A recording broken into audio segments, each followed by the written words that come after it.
Halo DJ Sian, selamat sore.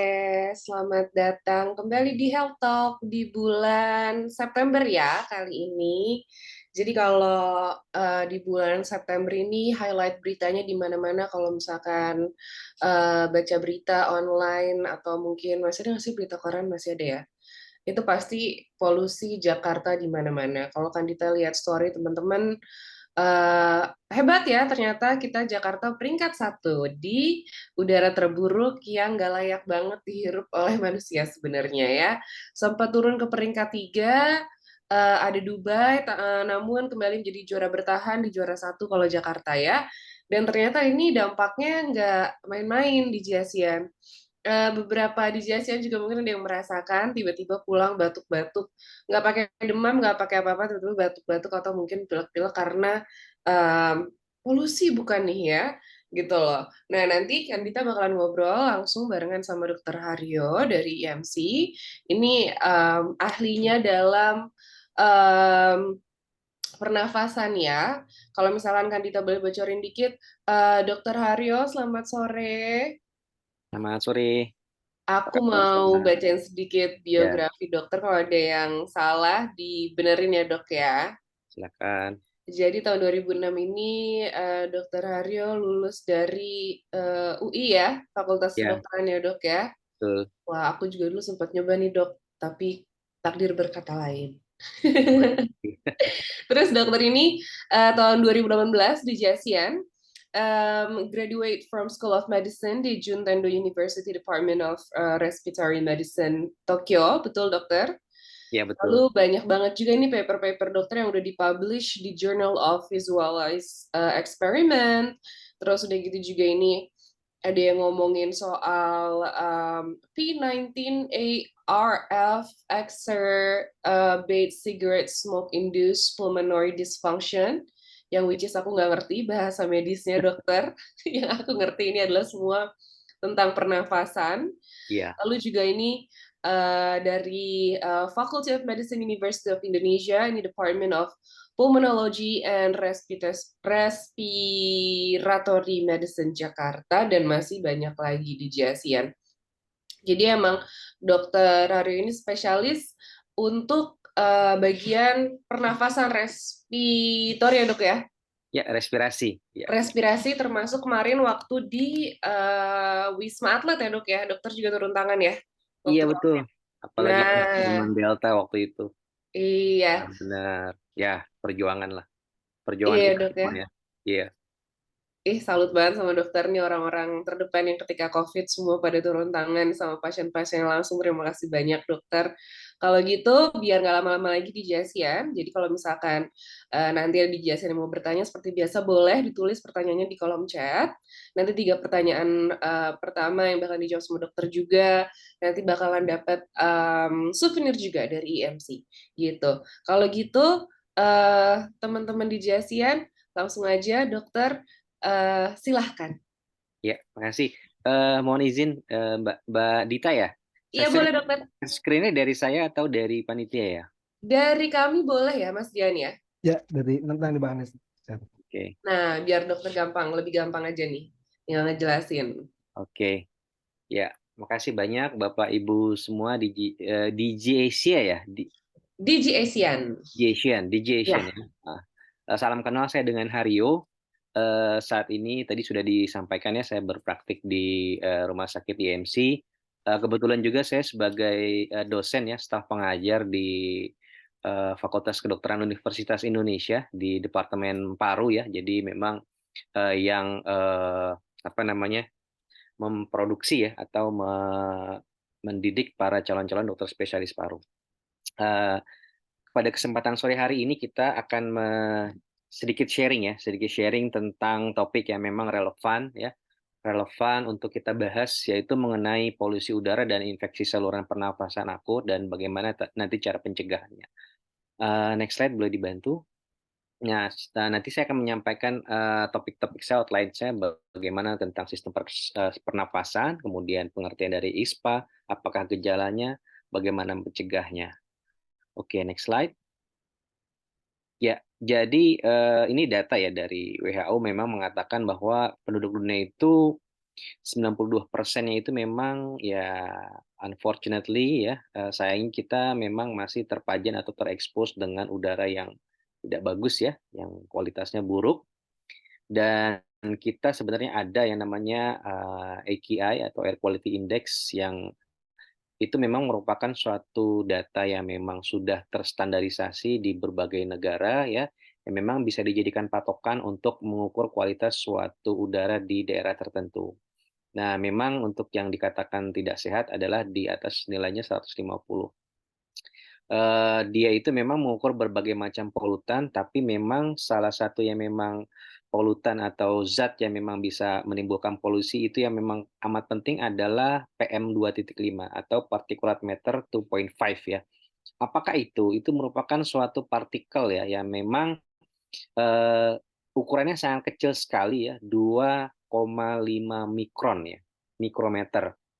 Kalau mata kita itu hanya bisa itu visible dust atau debu yang bisa dilihat itu adalah 10 mikron ya. Jadi itu seperempatnya. Jadi memang dia tidak bisa terlihat oleh mata telanjang ya. Oleh mata biasa kita tidak bisa melihat partikel ini.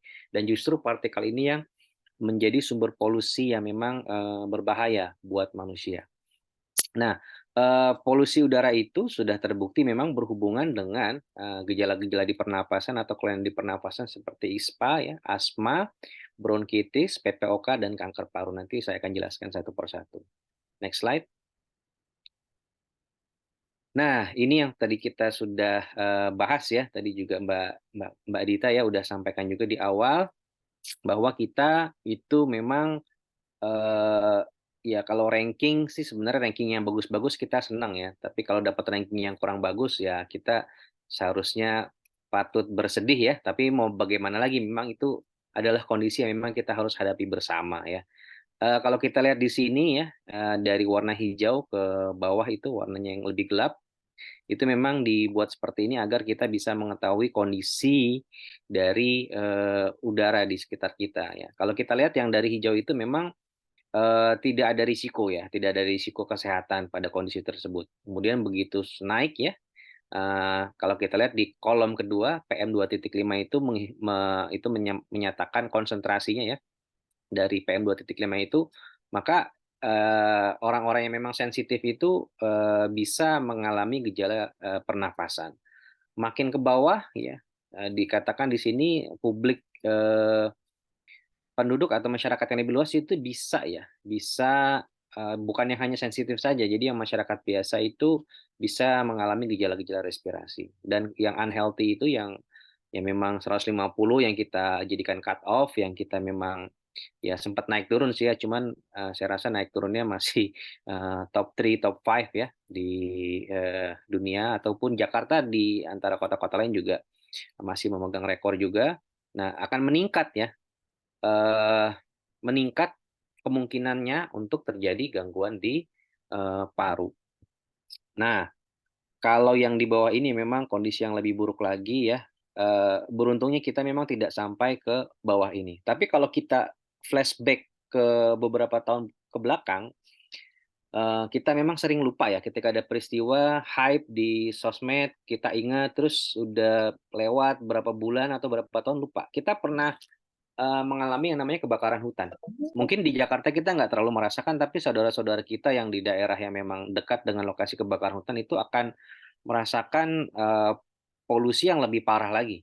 Polusi yang lebih parah kita mungkin 150 mereka bisa lebih parah lagi karena eh, dia bisa melihat asap gitu ya, bisa melihat asap udaranya langitnya memang tidak cerah ya, itu partikelnya lebih banyak lagi. Jadi ya kita ya kalau apa namanya orang ya kita masih beruntung lah di kondisi yang memang ini kita masih beruntung karena memang yang saudara-saudara kita yang sebelumnya ya yang terdampak kebakaran hutan itu kondisinya memang lebih parah ya. Oke, next slide. Nah, sumber polusi itu dari mana aja sih? Belakangan kita mencoba mencari tahu ya dari media, dari sumber resmi, ya, official, government, non-government, NGO segala macam.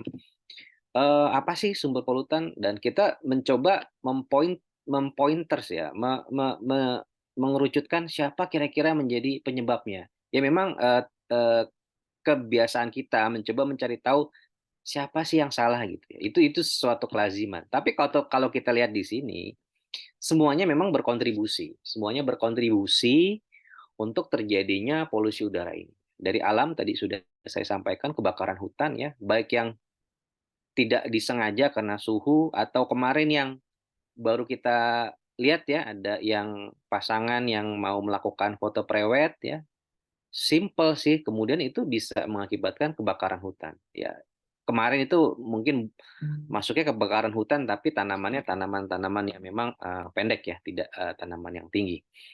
Dari hal seperti itu bisa bisa timbul ya dari alam. Atau misalnya erupsi gunung berapi yang memuntahkan apa ya, kalau di Jawa bilang tuh wedus gembel ya. Itu merupakan suatu awan panas ya, memang ada partikel-partikel debu panasnya ya. Kemudian badai juga bisa. Nah, transportasi tentu saja itu menjadi sumber juga polutan ya. Ya memang apalagi kalau misalnya kendaraannya sudah di atas 5 tahun. Kalau zaman saya dulu masih kecil tuh masih ada bus-bus ya yang kalau misalnya lewat di depan kita itu asapnya hitam. Cuman sekarang sepertinya mungkin sudah amat jarang sekali ya kita temui dia. Tapi zaman saya masih sekolah mungkin SMP SMA tuh masih sering ya kita jumpai ya. Ya saya jumpai. Nah, industri ini juga kemarin sempat heboh ya, apakah dari salah satu pembangkit listrik, apakah benar ataukah dari daerah industri atau bagaimana? Ya intinya selama mereka memproduce sisa pembakaran itu juga bisa menjadi memberikan kontribusi ya, kontribusi. Nah, rumah tangga juga jangan salah, kita memang bisa menimbulkan juga polusi. Asap rokok pun juga bisa secara individu itu bisa menimbulkan polusi. Nah, biomas apa ya itu biomas? Untuk di Jakarta saya rasa biomas itu memang tidak.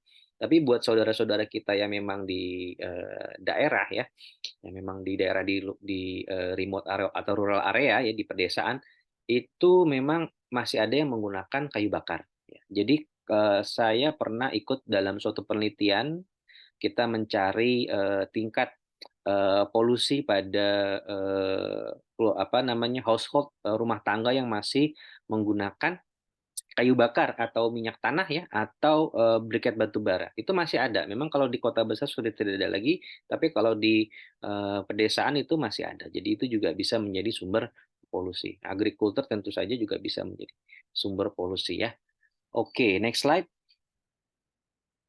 Nah, saya perlu menyampaikan di sini organ pernafasan. Kalau kita lihat, kita bernafas itu masuk bisa melalui hidung atau mulut. Normalnya harus melalui hidung, karena kalau kita bernafas melalui mulut itu tidak normal. Kenapa saya katakan tidak normal? Karena ketika kita bernafas melalui hidung itu terjadi proses apa namanya pengkondisian agar udara yang dihirup itu bisa aman. Kenapa terjadi suatu pengkondisian? Karena kalau kita lihat di anatomi ini ya, itu di nasal cavity kita lihat seperti ada apa namanya lekukan-lekukan. Apakah lekukan-lekukan itu? Lekukan-lekukan itu berisi satu jalinan atau networking pembuluh darah ya, pembuluh darah yang di lapisan luarnya itu ada sel-sel yang bisa memproduksi cairan. Nah, jadi Tuhan menciptakan sedemikian rupa tubuh kita ini sudah canggih sekali ya, sudah bisa ada faktor protektifnya. Ketika udara masuk, maka udara akan eh, apa namanya alirannya dari yang laminar atau yang lurus menjadi turbulen melalui lipatan-lipatan tersebut. Kita menyebutnya kongka. Nah, selain itu juga dari suhunya juga disesuaikan karena ada pembuluh darah, jalinan pembuluh darah di situ. Jadi suhunya juga dihangatkan dan juga dilembabkan karena ada produksi dari mukus ya. Mukus itu semacam cairan yang melapisi saluran. Sehingga ketika udara masuk ke dalam saluran yang di bawahnya, udara itu akan lebih terkondisikan dan lebih aman buat kita. Nah, kalau kita bedanya saluran nafas dengan saluran pencernaan itu sebenarnya simpel. Kalau kita ingin terhindar dari penyakit-penyakit yang diakibatkan oleh infeksi saluran pencernaan, kan kita tinggal pilih, oh saya tidak makan makanan yang kotor, kan tinggal begitu kan? Saya tidak makan jajanan pinggir jalan misalnya gitu ya. Kalau kalau memang itu dianggap banyak kumannya gitu ya. Nah tapi kalau bernafas, kan kita tidak bisa memilih, oh sekarang saya nggak mau napas di sini karena udaranya kotor. Kan kita nggak bisa seperti itu, karena kita bernapas setiap saat. Kalau kita berhenti bernapas, kita akan mati kan. Nah, jadi bedanya seperti itu. Maka Tuhan menciptakan sistem pernafasan kita itu sebenarnya very powerful untuk apa istilahnya, faktor protektifnya itu sudah Tuhan ciptakan itu sangat-sangat canggih sebenarnya dibandingkan saluran pencernaan. Nah, di dalam saluran pernafasan ini kalau kita lihat ke bawah itu ada namanya trakea, ya, yang di bawahnya lagi bercabang menjadi dua, ke kanan paru kanan dan paru kiri itu namanya bronkus, ya. Nah, bronkus nanti itu adalah lokasi nanti akan kita bahas ada yang namanya penyakit namanya bronkitis, ya. Nah, saluran nafas itu terpisah menjadi dua, ya, yang saluran pernafasan atas dan saluran pernafasan yang bawah. Nah, ini penting juga nanti kita ketahui apakah gangguan yang kita alami itu masih di saluran pernafasan atas, apakah sudah sampai ke saluran pernafasan yang bawah. Nah, di dalam saluran napas kita itu terdapat lapisan sel-sel itu yang memiliki silia atau rambut yang halus-halus. Nah, dan juga dia memproduksi yang seperti saya sampaikan tadi cairan yang memang produksinya secara normal itu memang ada. Nah, dalam kondisi yang memang ada apa namanya debu yang masuk ya, yang saya sampaikan tadi partikel itu masuk, itu maka sebenarnya secara alami akan dikeluarkan oleh tubuh dengan cara eh, apa namanya rambut-rambut kecilnya itu yang hanya terlihat dengan mikroskop elektron ya, itu dia akan bergerak seirama seperti menyapu ya, seperti menyapu lendir itu keluar ke arah saluran napas yang atas. Jadi Tuhan sudah ciptakan seperti itu sebenarnya. Itu udah bagus sekali gitu ya. Jadi secara alami tuh di level mikroskopik ya, di level yang kecil itu tuh Tuhan sudah ciptakan tuh saluran nafas kita itu udah canggih banget lah gitu untuk yang saya sampaikan tadi itu untuk menangani polutan-polutan yang masuk ya. Karena kan kita nggak bisa berhenti bernapas, jadi Tuhan ciptakan seperti itu. Jadi memang udah benar-benar ininya apa fungsinya bagus ya seperti itu. Oke, next slide. Nah, proses masuknya udara itu kan ketika kita menghirup napas, kita menghirup oksigen, kemudian oksigen itu dimanfaatkan oleh tubuh, yang utamanya dimanfaatkan oleh otak karena otak itu merupakan organ yang paling manja ya. Otak itu tidak bisa kekurangan oksigen sedikit pun. Nah, makanya kita kalau kurang oksigen nguap gitu ya, itu salah satu mekanisme untuk meningkatkan pasokan darah ke otak. Kalau habis makan kita ngantuk, kenapa? Karena ketika makan darah itu banyak beredar di saluran pencernaan sehingga otak kita relatif menjadi kekurangan pasokan darah, which is kekurangan juga pasokan oksigen. Kenapa kita ngantuk seperti itu? Ya. Nah, eh, pada kondisi orang yang memang dia terkena musibah, kemudian terkena serangan jantung, jantungnya berhenti berdetak.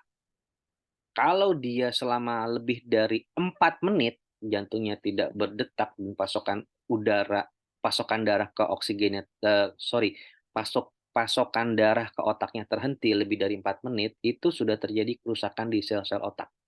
Ya, jadi 4 menit itu udah. Jadi memang otak itu penting ya. Nah, setelah dihirup, oksigen dibutuhkan untuk proses metabolisme tubuh, mengolah zat makanan kita, maka dikeluarkan berupa karbon dioksida dan H2O atau air ya, atau uap air. Ini adalah proses yang memang apa namanya berlangsung day by day ya, minute by minute, second by second ya. Setiap saat kita selalu bernapas. Oke, next slide. Nah, eh, apa sih yang sebenarnya di lingkungan itu di indoor ya yang bisa menyebabkan polutan itu? Kita bisa lihat bermacam-macam di sini. Kalau kita lihat di layar sebelah kiri itu ada jamur ya. Untuk jamur memang itu bisa juga mengakibatkan kelainan paru. Infeksi jamur yang diakibatkan oleh infeksi paru yang diakibatkan oleh jamur itu juga ada ya. Nah, kemudian yang di tengah itu adalah bakteri, kemudian virus. Nah, kita bisa lihat di sini juga ada debu yang ada di karpet, ya. Itu juga ada tungau. Nah, tungau ini juga kecil, dia nggak kelihatan. Ada juga hewan peliharaan. Di sini disebut pet dander. Pet dander itu apa sih? Itu semacam kayak serpihan kulit-kulit hewan peliharaan. Nah, bagi pasien-pasien yang memang orang-orang yang memang memiliki asma, ya, memiliki alergi itu maka bisa menjadi pencetus atau pemicu dari serangan asma atau serangan alergi. Oke, next slide. Oke, bagaimana mekanisme pertahanan tubuh? Nah, dari sel-sel yang tadi itu kalau kita lihat dalam proses apa yang terjadinya, maka sebenarnya eh, tubuh itu sudah memiliki mekanisme untuk mengatasi radikal bebas. Jadi radikal bebas itu oleh tubuh ketika dia masuk ya, dia mempengaruhi saluran pernapasan itu sebenarnya dari tubuh itu sudah bisa melakukan proses detoksifikasi, tapi memang pada pada kondisi yang memang over ya, pajanannya over atau exposure-nya over itu dia tidak bisa lagi. Maka terjadi akan timbulnya stres oksidatif, kemudian terjadinya radang atau inflamasi. Ini adalah proses yang terjadi di tingkat molekuler. Kalau yang kita rasakan adalah radang. Radang itu secara medis ditandai dengan tumor, rubor, dolor, dan kalor. Apakah itu tumor itu sesuatu yang membengkak? Ya? Rubor itu sesuatu yang kemerahan, kalor itu sesuatu yang panas, eh, kemudian juga ada nyeri. Ya, nah itu tanda-tanda suatu radang. Apakah di kulit, apakah di tenggorokan, apakah di mata, apakah di hidung. Nah, tanda-tandanya itu. Dalam tingkat molekulernya yang terjadi adalah ini, ya, suatu peradangan. Oke, next slide. Nah, faktor risiko terhadap penyakit respirator itu ada beberapa yang bisa saya sampaikan di sini. Yang pertama adalah PPOK. PPOK itu apa? PPOK itu adalah singkatannya adalah penyakit paru obstruktif kronik atau bahasa Inggrisnya ada COPD, chronic obstructive pulmonary disease. Apakah itu?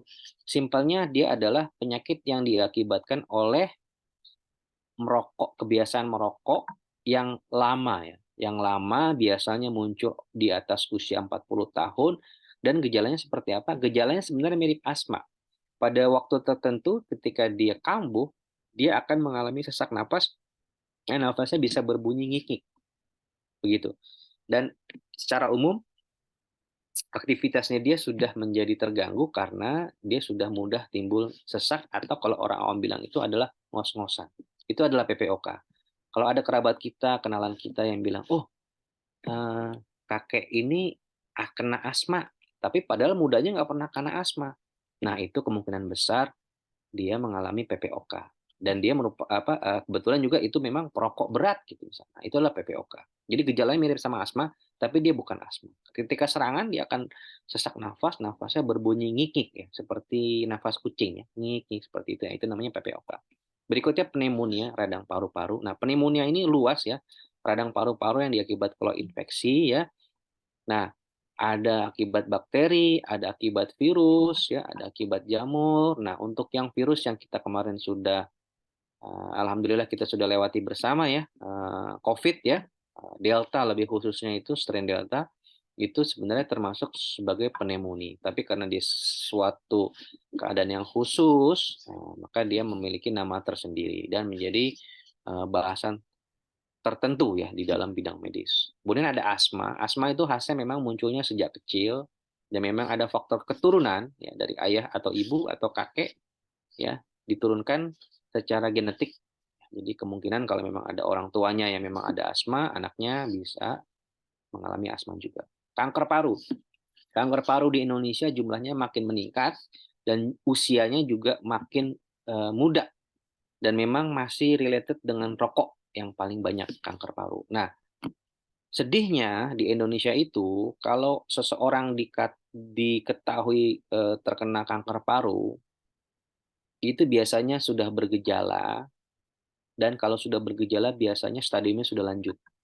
Nah, maka beruntunglah buat rekan-rekan yang bekerja di company yang memang mengadakan medical check up yang rutin ya, itu dimanfaatkan ya, dimanfaatkan medical check up-nya karena dengan itu bisa terdeteksi. Minimal dengan foto ronsen bisa terdeteksi ketika ya kita amit-amit lah ya, tapi kita bisa mengetahui ketika memang belum menimbulkan gejala tapi sudah nampak kelainan di foto ronsen. Seperti itu ya. Kanker paru ini makin banyak dan makin muda usianya yang memang disebabkan oleh merokok. Kenapa lebih muda usianya? Karena usia merokoknya juga lebih awal. dari usia SMP, usia SD sudah rutin merokok, ya, itu maka timbulnya juga menjadi lebih early, lebih awal ya. Nah, terakhir TBC. Kenapa dengan TBC? Karena kita saat ini menduduki nomor 2. Kalau tadi rankingnya itu kita nomor 1 Jakarta gitu ya.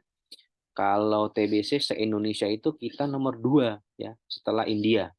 Jumlah penyakit TBC terbanyak. Nah, TBC itu apa? Penyakit yang disebabkan oleh infeksi bakteri Mycobacterium tuberculosis yang ditandai dengan gejala khasnya adalah batuk yang lama ya, lebih dari 2 minggu dan biasanya berdahak ya, disertai gejala-gejala penurunan berat badan, ada keringat malam, nafsu makan yang menurun, badannya meriang-meriang seperti orang kena tipes. Nah, itu khas sekali itu. Dan biasanya eh, mengenai orang-orang usia produktif. Kenapa produktif? Karena orang produktif masih ke sana ke sini, misalnya naik public transportation, ya, naik kereta, naik busway, ya.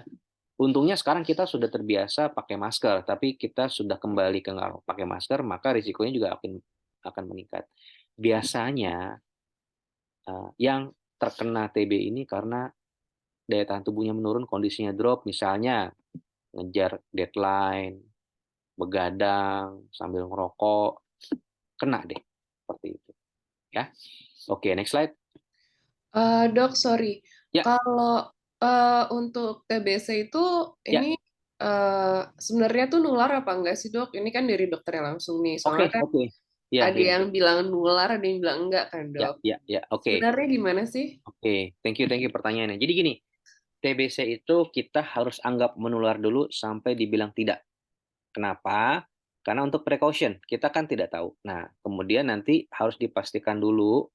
Nah, jadi kalau misalnya ada TBC yang paling banyak gejalanya adalah yang saya bilang tadi itu batuk berdahak. Nah, dia memang menularkannya dengan droplets. Droplets itu beda dengan mikro droplets. COVID yang kita sudah benar-benar paham kemarin itu menular lewat mikro droplets. Jadi percikan-percikan dari mulut kita itu yang memang ukurannya sangat kecil. Nah, kalau si TBC itu tidak sekecil itu, dia lebih besar percikannya itu. Menular lewat itu. Kalau orang batuk di depan kita, ya kuman-kumannya bisa terhirup oleh kita, masuk ke dalam paru-paru. Itu bisa. Nah, jadi kita harus anggap dulu karena kan dia ada batuk di jalannya, ya. Anggap kita ada dulu menular sampai memang terbukti tidak. Kenapa seperti itu? Untuk menjaga-jaga. Karena apa? Karena dia memang menular dan apa namanya? Dahaknya itu ada beberapa misalnya ya, orang dengan TB itu ya karena habit ya, dia mohon maaf nih saya agak jorok menyampaikannya ya. Dia batuk nih keluar dahak. Dia kan jijik ya. Ada yang ditelan lagi, ada yang dibuang. Itu realitas seperti itu. Ada orang yang dahak terus ditelan lagi, ada yang dibuang. Nah, yang dibuangnya kalau sembarangan, itu dahaknya banyak kumannya kalau dia ada TBC. Banyak pakai banget. Dan jeleknya lagi, itu dahak kalau nggak kena sinar matahari, kalau nggak kena karbol, itu kumannya bisa menetap di situ. Apalagi kalau dia jatuh ke tanah. Nah, itu bisa. Begitu dia menguap, itu bisa ini. Itu kan ada tuh misalnya yang dia biasa ngerokok tiba-tiba wah ada taman gitu kan keluarlah dahaknya dia ludahin itu ke taman tuh kalau nggak ke taman ke pot bunga misalnya kan ada kan orang-orang yang memang seperti itu. Nah kalau dia ada TBC-nya itu bisa menularkan seperti itu ya. Jadi memang nggak boleh buang dahak atau ludah sembarangan seperti itu, tapi kenyataannya ada di negara kita, di kota kita ada yang seperti itu ya. Jadi menular seperti itu, kecuali saya harus bilang kecuali TBC itu kuman yang jahat, bakteri. Dia ada sejak dari zaman ancient Egypt ya, Egypt kuno, apa Mesir kuno. Jadi ditemukan mumi itu ada kelainan TBC-nya dari tulang belakang. Nah, ya, kuman TBC itu utamanya memang menyerang paru, tapi begitu dia masuk ke paru, terus dia exit ke pembuluh darah atau pembuluh kelenjar getah bening ya, yang itu memang ada networking-nya di dalam tubuh kita, dia bisa kemana-mana. Dari kepala dia bisa ke otak, namanya meningitis TB. Wah itu parah gejalanya. Dia sakit parahnya, sakit kepalanya gradually increase meningkat sampai sakit nggak tertahankan lagi. Mau minum obat warung yang namanya Panadol, namanya Ponstan, itu nggak akan hilang sakitnya, khas sekali. gradually, tiba-tiba nggak sadar, plek, itu. Nah, itu patut diwaspadai. Usia muda kan bukan stroke, ya kan? Oh, sakit kepala, minum obat nggak ini, terus tiba-tiba nggak sadar, kejang. Nah, itu hati-hati. Itu bisa. Jadi dia tidak ada fase atau tidak ada tahapan gejala di pernafasannya tiba-tiba langsung keluar tuh ke otak. Itu bisa sekali. Ya. Nah, berikutnya di mata itu juga bisa ada gangguan. Ini saya sebutin yang jarang, yang ada tapi memang tidak sering dijumpai oleh kita ya. Tapi itu ada di mata juga bisa mengenai bagian retina. Retina itu apa? Retina itu adalah layar yang di belakang mata. Mata kita bulat, ada lengkung di belakangnya di situ, itu bisa kena. Ya. Berikutnya turun ke telinga. Maaf, bahasa awam kita apa? Congean ya. Congean itu keluar cairan dari telinga, itu bisa juga diakibatkan oleh TB. Turun ke leher, ada benjolan di leher ya, kelenjar getah bening, itu bisa juga disebabkan oleh TB. Turun lagi ke paru-paru, tentunya itu memang yang utamanya. Di jantung pun bisa sebenarnya. Di lapisan pembungkus jantung tuh ada cairan di situ, nah itu bisa akibat TB juga.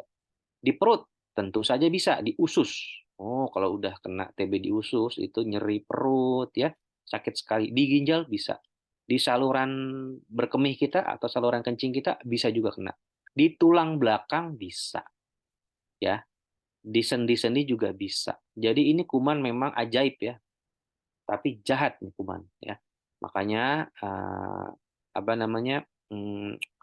Saya harus sampaikan kalau gejalanya batuk itu kita harus anggap menular dulu. Nah, tapi biasanya bagusnya itu kalau memang ada prompt treatment atau pengobatan yang tepat dan early gitu ya, early detection, dia langsung bisa diobati, dicek, di ronsen, cek darah segala macam. Begitu diobati secara teori 2 minggu itu jumlah kuman yang ada di dalam tubuhnya itu akan drop langsung dan dia dianggap tidak menularkan lagi. Apalagi kalau diperpanjang sampai 1 bulan. Nah, untuk pengobatan TB itu khusus karena dia harus berobat selama 6 bulan. Gitu. Nah, jadi kita kalau ada gejala batuknya kita harus anggap menular dulu. Tapi kalau memang gejala batuknya nggak ada yang saya sebutkan di kondisi tadi itu ya, tiba-tiba memang langsung nggak sadar, ada kejang, itu udah ke kepala, dia nggak ada batuknya, ya dia tidak menularkan. Atau kok saya kayaknya low back pain nih, ya kan? Kok sakit banget? Mungkin karena nge-gym kali, kok lama-lama makin parah. Tiba-tiba kakinya agak lumpuh, agak kesemutan. Nah, itu bisa juga, ya. Nah, itu kan dia nggak ada batuknya, dia nggak menular gitu. Nah, jadi memang bisa menular atau tidak itu tergantung dari gejalanya gitu. Kira-kira sudah jelas ya dari penjelasan saya. Gas, gas, dok. Oke. Nah, sistem kekebalan tubuh itu memang tergantung dari beberapa faktor ya. Yang meningkatkan kita bisa lihat di sini makanan bergizi seimbang, olahraga teratur, istirahat cukup, sama suplementasi vitamin. Untuk suplementasi vitamin yang memang bisa memodulasi atau bisa meningkatkan sistem imun itu, yang memang kemarin sudah kita sering ya, itu zinc, vitamin D3 ya, itu yang memang bisa memodulasi sistem pertahanan tubuh kita. Kalau untuk yang lainnya apa namanya B, C gitu ya memang udah standar ya, tapi memang yang suplemen lebih lagi itu zinc itu mineral ya, kalau untuk vitaminnya vitamin D3. Nah, apa yang menurunkan? Penyakit kronik, misalnya keganasan itu kanker ya maksudnya. Autoimun itu bukan autoimun ya sebenarnya. Pasien-pasien yang autoimun atau orang dengan autoimun kan obatnya itu adalah untuk menekan reaksi autoimunnya itu. Nah, ketika dia diberikan obat yang menekan reaksi autoimunnya, maka sistem kekebalan tubuhnya dia sayangnya yang normal itu juga akan turun. Nah, kenapa orang-orang dengan misalnya sakit lupus ya yang sudah mendapatkan obat, apalagi obat pernah apa penurun reaksi apa imunnya itu dosisnya tinggi, nah itu dia bisa rentan untuk timbul penyakit-penyakit infeksi yang lain. HIV, kita tahu HIV itu menyerang CD4. CD4 itu adalah jenis sel darah putih dari leukosit yang memang dimakan sama si kuman HIV, si virus HIV ini. Jelas-jelas sistem kekebalan tubuhnya akan turun. Gangguan ginjal yang kronik juga mengakibatkan sistem kekebalan turun. Proses penuaan, stres, cemas, depresi, at some level ini bisa menurunkan kekebalan tubuh. Tapi tidak sedrastis yang penyakit kronik. Gizi kurang, gizi buruk, yes, itu juga bisa. Tapi kalau di kita mungkin sudah jarang ya, tapi kalau di ya saudara-saudara kita yang di pedesaan yang aksesnya sulit ya, itu ada bayi-bayi gizi buruk ya, balita gizi buruk yang memang pemerintah sedang fight against the gizi buruk ini ya, itu bisa menurunkan sistem kekebalan tubuh. Nah, kebiasaan buruk merokok, alkohol bergadang. Nah, saya pointers di merokok kenapa? Tadi kan saya sudah sampaikan ada sel-sel di saluran napas kita itu yang ada rambut-rambut kecilnya itu. Nah, begitu dia kena asap rokok itu udah non fungsional. Jadi udah nggak bisa lagi tuh dia apa namanya seperti menyapu ya, menyapu lendir itu agar bisa keluar. Itu udah nggak bagus lagi fungsinya karena asap rokoknya. Ya, nah kemoterapi itu biasanya pada pasien-pasien yang ada kanker harus menjalani kemoterapi sama prinsipnya kemoterapi itu sebenarnya untuk membunuh sel kanker. Ya. Tapi sayangnya sel kanker itu sel apa sih? Sel kanker itu kan adalah sel yang ngaco, yang membelahnya terlalu berlebihan. Nah, sayangnya ketika orang diberikan kemoterapi, si obat kemoterapi ini tidak cukup pintar untuk membedakan sel kanker saja. Dia hanya bisa membedakan sel ini membelahnya normal atau tidak, atau berlebihan. Nah, jadi untuk sel-sel tubuh yang memang proses membelahnya memang banyak, dia akan ikut diserang oleh obat kemoterapi ini. Kenapa rambut kita rontok? Kenapa pada pasien yang dengan kanker dan di kemoterapi rambutnya gampang rontok? Karena sel folikel atau pembentuk rambut itu kan dia membelahnya cepat. Itu diserang oleh obat kemoterapi. Sel darah putih sebagai komponen dari darah yang memang itu untuk pertahanan tubuh, sel darah itu kan membelahnya cepat dibandingkan sel yang lain. Nah, itu juga kena. Makanya orang kalau habis kemo itu kalau dicek labnya HB-nya turun, trombositnya turun, leukositnya turun. Ya, itu akibat dari kemoterapi. Nah, kalau leukosit atau sel darah putihnya turun, maka sistem imunnya secara umum akan menurun juga. Seperti itu, ya. Next slide. Nah, ISPA itu apa sih? ISPA itu kan singkatan infeksi saluran pernafasan akut ya. Nah, kadang-kadang kita suka terkecoh dibilang infeksi saluran pernafasan atas, bukan. Nah, tadi saya sudah sampaikan di yang tadi gambar anatomi ya, ada saluran nafas atas ya dan saluran nafas bawah. Itu batasnya di epiglotis di sini, di pita suara. Kalau di atas pita suara, nah, saluran nafas atas, di bawah pita suara saluran pernafasan bawah. Nah, ISPA itu bukan atas ya, tapi akut. Akut itu apa sih? Akut itu sesuatu yang memang mendadak disruptif gitu ya. Kayak dulu waktu kita awal-awal masih COVID kan, bingung tiba-tiba saya tiba-tiba jatuh sakit. Itu ada sesuatu yang akut. Lawannya dari akut atau opositnya adalah kronik. Kronik itu apa? Kronik itu sesuatu yang perlahan, perlahan, perlahan, perlahan, perlahan muncul. Nah, itu sesuatu yang kronik ya. Nah, penyebabnya apa? Iritasi udara ya dari polutan, virus, bakteri, jamur. Nah, penularan bisa dari mana? Dari airborne atau udara atau sentuhan atau droplet. Penyakit paru yang berkaitan dengan polusi udara tadi sudah kita sebutkan adalah ISPA, asma, PPOK, TB, kanker, dan paru. Oke, next slide. Nah, gejalanya apa? Batuk. Batuk bisa berdahak atau kering. Kemudian sesak nafas kalau memang sudah mengenai saluran pernapasan bawah. Bersin-bersin kalau memang mengenai saluran pernapasan di area hidung. Ada demam. Kemudian pilek atau hidung tersumbat. Tenggorokan gatal atau sakit. Badan ngilu, nyeri kepala lemas. Badan ngilu, nyeri kepala lemas ini, mohon maaf. Itu memang gejala umum ketika terjadi suatu infeksi ya. Jadi kalau ya kita banyak belajar dari COVID ya sebenarnya. Walaupun memang suatu pelajaran yang pahit, tapi kita minimal knowledge kita jadi bertambah, jadi banyak. Kan salah satu gejala sistemik atau gejala di seluruh tubuhnya kan itu nyeri-nyeri sendi, badan ngilu segala macam, sakit kepala lemas itu kan salah satu ya kalau orang awam bilangnya lagi kenapa kamu masuk angin. Nah, itulah kira-kira seperti itu ya. Next slide.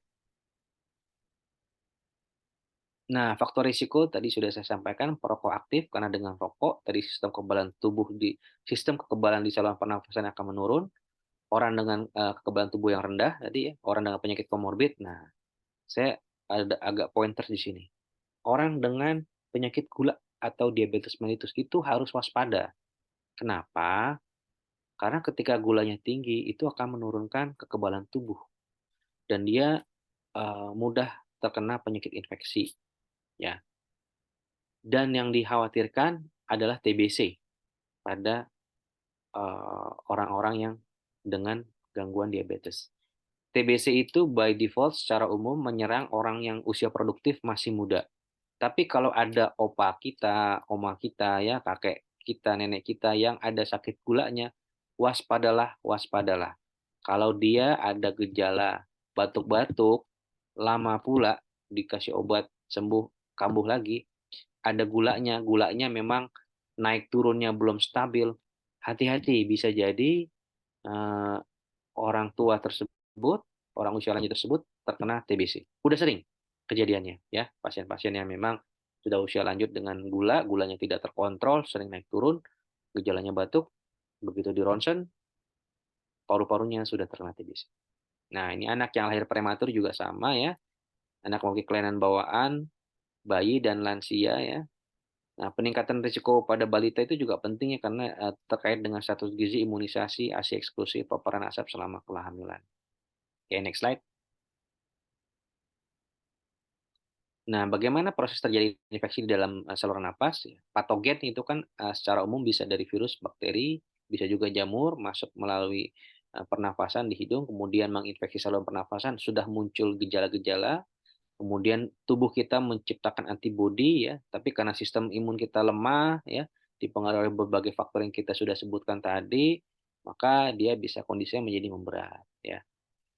Nah, kalau misalnya memang sudah sampai ke menimbulkan sesak, nah itu lagi kita banyak belajar dari COVID kan.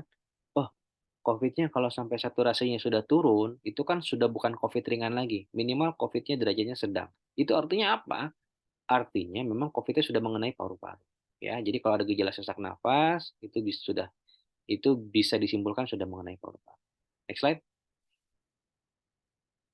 Nah, bagaimana pola hidup sehat, istirahat cukup? Ini kita para workers ya, yang sering kali lupa ya, ngejar deadline segala macam ya, para mungkin generasi yang ini apa work life balance ya, work life balance at some level penting. Menurut saya bukan work life balance, mungkin work rest balance ya, bukan life rest kalau saya bilang istirahat sebenarnya. Kalau kita live kita jalan-jalan kemana healing healing kan sebenarnya aktivitas juga nggak istirahat itu capek juga sebenarnya.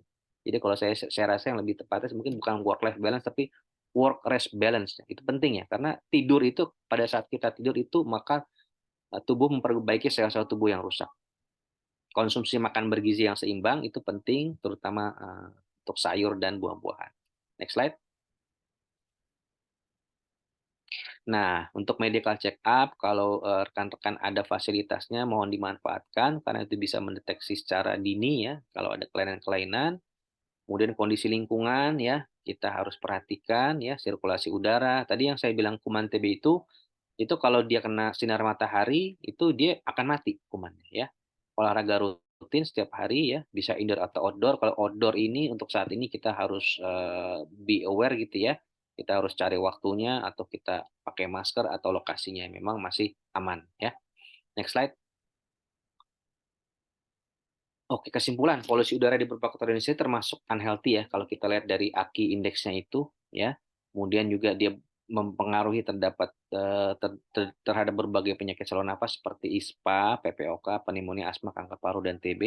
Nah, ISPA itu adalah infeksi saluran pernafasan akut yang bisa di saluran nafas atas atau bawah.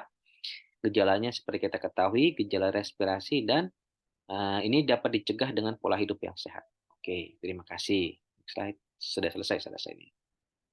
Oke. Boleh Oke. tampilkan yang slide terakhir nggak ya? Pak di hide ya slide terakhirnya. Gimana dokter? Slide yang terakhir. Nah, ini kalau kita lihat itu PM25 itu kecil sekali. Hmm. Ketika dia masuk ke dalam, ya, itu kan dia akan ngumpul di dalam, terakumulasi. Nah, makanya kalau sistem ini kita masih bagus, dia sebenarnya akan dikeluarkan secara pelan-pelan. Tapi kalau kita karena merokok, ya, itu nggak bagus lagi tuh yang untuk mengeluarkan dahaknya. Jadi makanya penting ya.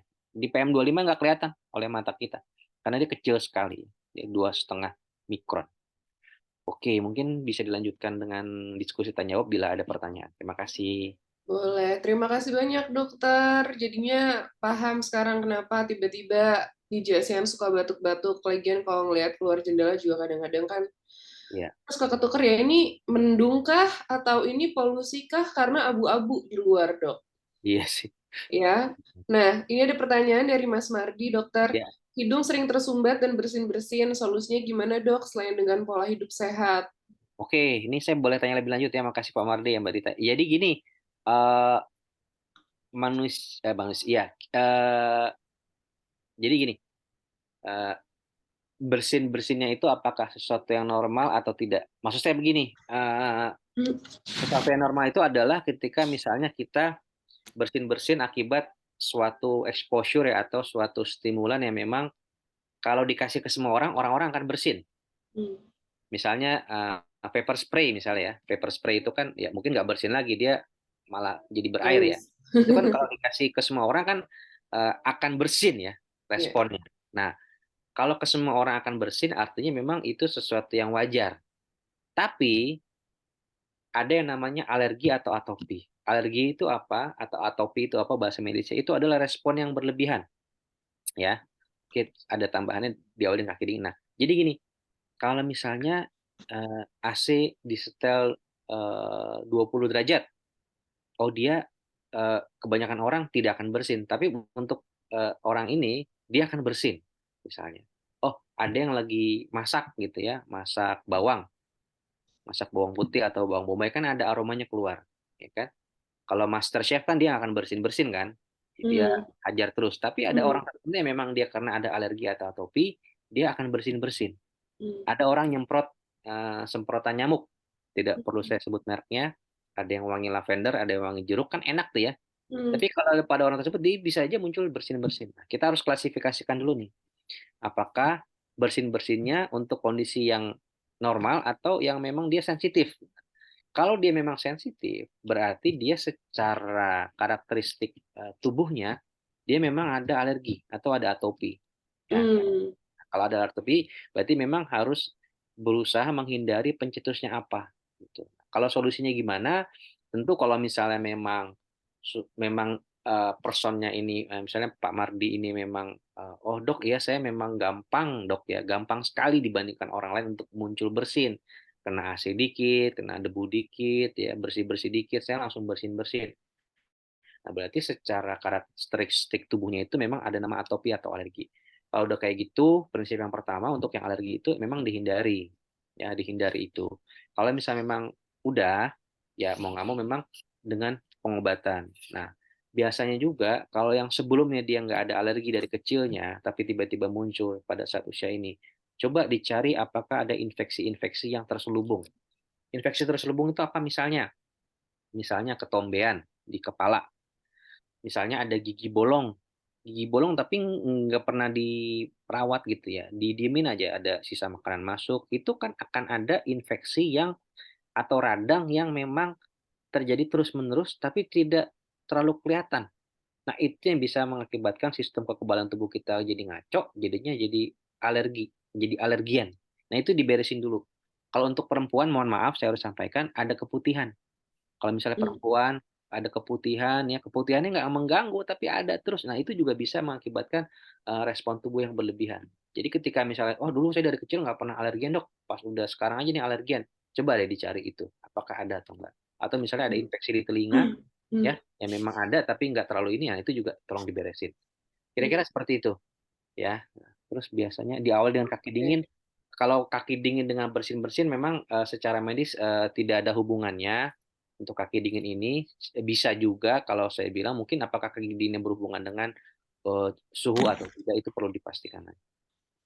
Pak Joan ya, apa Mbak Mbak Joan ya? Pak Johan, pernah lihat konten TikTok, Dok? Katanya kalau Hmm, hidung sering mampet, kita disuruh ngirup uap air panas yang ditetesin minyak hmm. kayu putih. Itu beneran atau bohong, Dok?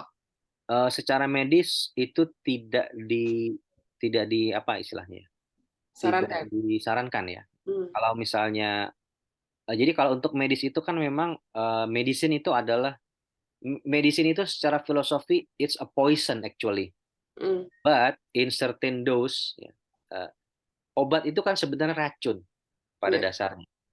Tapi kenapa dia jadi obat? Karena dia sudah diteliti dengan dosis tertentu, sudah diteliti memang ada efeknya pada tubuh. Efek pengobatan dan efek sampingnya juga diketahui. Nah, kalau ini kan hitungannya bukan obat, tapi terapi alternatif. Hmm. Terapi alternatif itu memang kalau dibilang pembohongan, saya tidak bisa menyampaikan pembohongan karena saya tidak melakukan atau tidak membaca penelitiannya itu, ya kan? Tapi kalau secara medis memang tidak ada rekomendasi untuk itu. Apalagi pas zaman COVID waktu itu ya kan ada minyak angin dihirup-hirup itu tidak, itu justru bisa berbahaya karena ada mentol yang bisa mengakibatkan iritasi di saluran nafas ya seperti itu. Oke. Jadi jawabannya lebih ke ada potensi berbahayanya ya, Dok ya. Ya, seperti itu. Oke, Mas Joan. Lalu ada pertanyaan lagi mungkin dari teman-teman di JSN yang lagi online. Ya, mau nanya dok. Boleh, Ya, silakan. Pak Wino, silakan. Iya. Dok, saya ini kan salah satu survivor cancer ya, cancer paru.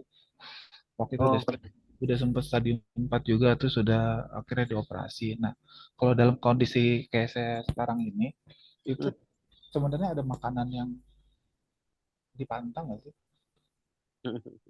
Sama eh, sama ini sama, sama ya, keadaan sekarang yang ya. polusinya yang termasuk yang tinggi gitu. Hmm. Kondisi seperti apa yang harus saya jalanin supaya Hmm. supaya bisa meminimalisir inilah maksud polisi masuk ke paru saya. Pak siapa Pak? Pak Wino. Wino. Pak Wino, kalau saya tanyakan disclose di sini untuk jenis itunya, apakah berkenan? Oh, bisa sih, tapi lupa saya jenisnya apa. Lupa ya? Iya, Iya, iya, iya, iya. Oke. Kalau saya tanya agak lebih mendetil, apakah berkenan? iya boleh. Boleh ya? Waktu itu dioperasi atau diobati, Pak? Di kemo dulu Ah, 3 kali. Setelah itu ah, besarnya kan menciut. Terakhir kan ah, saya besarnya kan 11 kali 15 ya. ah, ah, ah, Nah, tapi karena setelah di kemo 3 kali kan akhirnya mengecil tuh, ah, mengecil ah, jadi ah. 4 kali 7 baru akhirnya bisa dioperasi. Oke, oke. Karena respon obat kemonya tuh termasuk apa bagus gitu di tubuh saya makanya Iya, jadi mengecil kan. iya, Dan iya. habis setelah dioperasi di kemo lagi 3 kali baru selesai. Oke. Setelah Kongres ya, selesai Pak ya. Selamat ya. Alhamdulillah ya. eh, sebentar setelah selesai Ah, 6 bulan kemudian kan saya review, udah review ah, masih bagus hasilnya. Tapi ah. 6 bulan ini saya masih nunggu 1 tahun lagi kan kalau untuk Hmm. besar katanya 5 tahun ya. Resis ya istilahnya kita, CT scan ya biasanya atau PET scan. Nah, jadi Iya, untuk secara umum kalau untuk makanan yang directly causing cancer itu memang ada, tapi memang bukan ke paru-paru ya.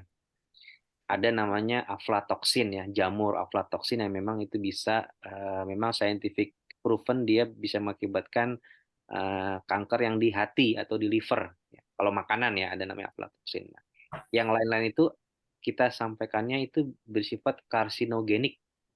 Karsinogenik itu adalah yang dianggap bisa meningkatkan risiko terjadinya kanker. bakar-bakaran gitu. Makanan Kenapa? makanan yang Ya, dibakar-bakar itu ya. itu yang Sate. dibakar-bakar, yang ada carbonize-nya itu ya. Kemudian yang gulanya tinggi juga karena sel-sel kanker itu ternyata senang dengan gula yang tinggi. Kenapa dia senang dengan gula yang tinggi? Karena dia butuhkan untuk metabolismenya dia kan dia selnya kan membelahnya cepat tuh. Kan dia butuh makan. Nah, itu dari gula yang tinggi. Nah, itu dia juga senang seperti itu. Jadi kalau dari makanan sebenarnya tidak ada pantangan, tapi yang memang disampaikan karsinogenik itu yang memang dihindari. Proses meat ya seperti seperti itu, proses food itu kan kalau menurut WHO bahkan sekarang tuh lebih ketat lagi ya. Itu memang eh, apa namanya bisa meningkatkan risiko ya. Kalau itu tidak ada yang secara langsung kecuali yang saya sampaikan tadi itu ya. Dari jadi makanan yang tercemar jamur aflatoksin dia bisa mengakibatkan karsinoma di liver. Kalau di paru tidak ada sampai saat ini, Pak. Tapi disampaikannya adalah karsinogenik ya. Jadi ya kembali ke pola hidup yang sehat ya, makanan yang sehat gitu ya. Ya, seperti Mengidentifikasi yang hmm, jamur tadi kita ah, tahunya dari mana? oh agak susah ya. Ya kalau jamur kan artinya spoiled food ya, makanan yang memang sudah ya mohon maaf udah kedaluarsa istilahnya ya, udah lewat gitu ya. Jadi ya hati-hati aja kalau misalnya ada makanan yang memang udah kedaluarsa ya jangan. Kadang-kadang kita oh sayang nih gitu kan, ya tiba-tiba udah jamuran gitu kan seperti itu. Tapi kalau untuk identifikasi jamur memang susah. Ya kita harus mengidentifikasi dulu itu jamurnya apa. Tapi secara umum ya kita hindari yang makanan sudah berjamur ya nggak usah dimakan lagi seperti itu. Tapi itu bukan ke paru Pak ya, itu ke liver ya si Oh, aflatoksin itu ya. Hmm. Kalau Selamat yang ya Pak ya. Mudah-mudahan ini lancar terus ininya ya, evaluasinya. iya, terima kasih. Terus kalau untuk yang Hmm, situasi sekarang, yang kondisi polusi yang tinggi sekarang, hmm, ya untuk meminimal supaya paru saya tetap baik gitu, hmm, maksudnya apa yang harus dilakukan? Saya kan pulang pergi naik motor tuh, hmm, hmm. cukup dengan Maskeran aja, maskeran maskeran aja aja tuh sih. udah membantu ya dok ya. Tapi maskerannya jangan yang bedah ya. Surgical mask itu kan yang kanan kirinya masih ada lubang itu. Itu surgical mask. Ya, yang agak naik dikit yang KN. KN95 kayak gitu. Yang KN. Jangan yang N95. N95 terlalu tinggi. Yang KN aja. Karena dia kan ada ininya, shield-nya. Yang di kanan kirinya dia kan bagus dan ini juga ya, pakai KN aja udah cukup untuk ini. Tapi jangan apa ya rutin diganti si maskernya itu ya. Saya rasa udah cukup sih. Kalau untuk suplemennya dok, selain zinc sama vitamin D tadi, apa lagi? Ya, di Kalau samping tidur kalau cukup, istirahat cukup. hmm, saya nggak bisa nyebut merek ya, tapi kan ada beberapa merek yang udah ada tuh. Biasanya agak yang kepisah itu biasanya vitamin D, karena vitamin D itu kan sebenarnya nggak boleh lama-lama juga vitamin D itu, ya kan? Karena kan dia bisa diakumulasi di dalam tubuh ya. Jadi memang bisa dikonsumsi tapi jangan nggak boleh terlalu lama. Misalnya 3 bulan minum vitamin D terus setiap hari nggak bagus juga seperti itu, ya. Jadi kalau yang memang vitamin yang memang bisa dikeluarkan lewat air seni kayak B sama C ya itu nggak ada masalah kalau mau banyak mau sedikit nggak ada masalah. Nah, tapi kalau vitamin A, vitamin D, vitamin E, vitamin K itu kan dia nggak dikeluarkan lewat urin ya. Nah itu dia bisa terjadi penimbunan di dalam tubuh. Nah kalau misalnya kita over consume itu bisa disebut namanya hipervitaminosis gitu ya. Jadi kalau untuk Bapak kasusnya untuk vitamin yang B yang C-nya kan itu ada ya. Ya ada beberapa merek tuh yang memang sudah ada multivitaminnya include B, C sama D-nya. Cuma D-nya biasanya nggak banyak ya. Ada zinc-nya juga itu ada. Saya nggak ada lah sebut saja yang depannya Z, yang depannya P gitu ya, yang depannya E itu. Itu ada banyak ini obat-obatan seperti itu. Nah, jadi secara umum itu aja. Kalau D, kalau memang mau konsum high dose, biasanya 1.000 atau 5.000. Tapi kan sekarang kita COVID-nya udah lewat. Itu kan concernnya kemarin kan untuk yang COVID ya. Untuk yang ini, kalau memang cuman nggak boleh lama-lama ya Pak ya. 1.000 iya cukup ya. Iya, 1.000 IU cukup. Tapi nggak boleh itu karena dia ada risiko nanti dia ditimbun dalam tubuh. Seperti itu. Oke, saya senang sekali nih dengar apa story-nya Pak Wina ya. Iya. Alhamdulillah. Oke, Mas Wino ada lagi mau ditanyain sama Dokter Haryo? Masih cukup sih. Udah. Oke, kalau gitu terima kasih Mas Wino. Terima kasih juga di Jasian, Dokter Haryo. Terima kasih banyak. Akhirnya jadi makin tahu nih kalau ternyata untuk tindakan preventif yang paling bisa kita lakukan sekarang adalah pakai masker ya, dokter ya. Ya, Terus kembali ke kalau masker ternyata dulu deh. pakai dulu deh KN95 lah ya dok ya minimal ya. Jangan yang masker surgical yang masih kotak gitu Hmm. doang ya dok ya.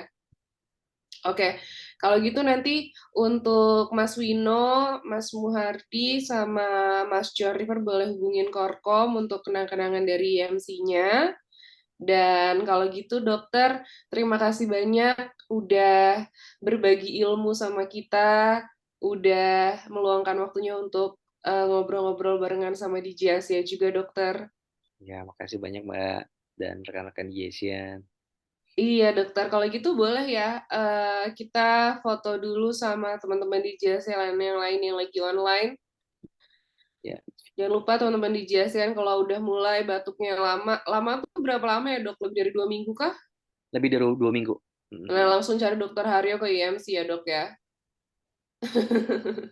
Saya nggak boleh ngomong ditunggu ya, berarti doain sakit kan? Jangan. Cuman udah tahu nih di JSC sekarang harus ke dokter siapa kalau ke IMC udah kalau mulai batuk-batuk dok. Iya. Cari dokter Haryo pokoknya. Ya, Oke, kalau gitu kita mulai yuk. 1, 2.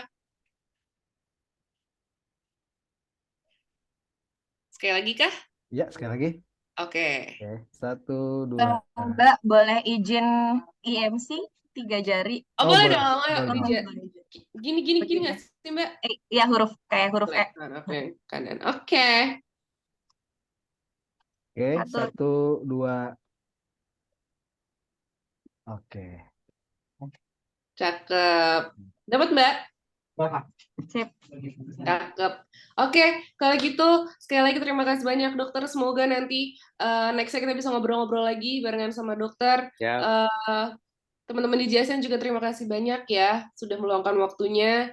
Selamat kembali beraktivitas. Jangan lupa kalau yang lagi pada naik motor, naik angkutan umum, maskernya dipakai kalau untuk sekarang ya. Oke, kalau gitu. Terima kasih banyak Dokter Haryo, Mbak Marcella, terima kasih banyak. Terima sehat kasih. semuanya. Banyak, Terima kasih dokter, banyak. Mas Serta, Mbak Junita, teman-teman di ASEAN.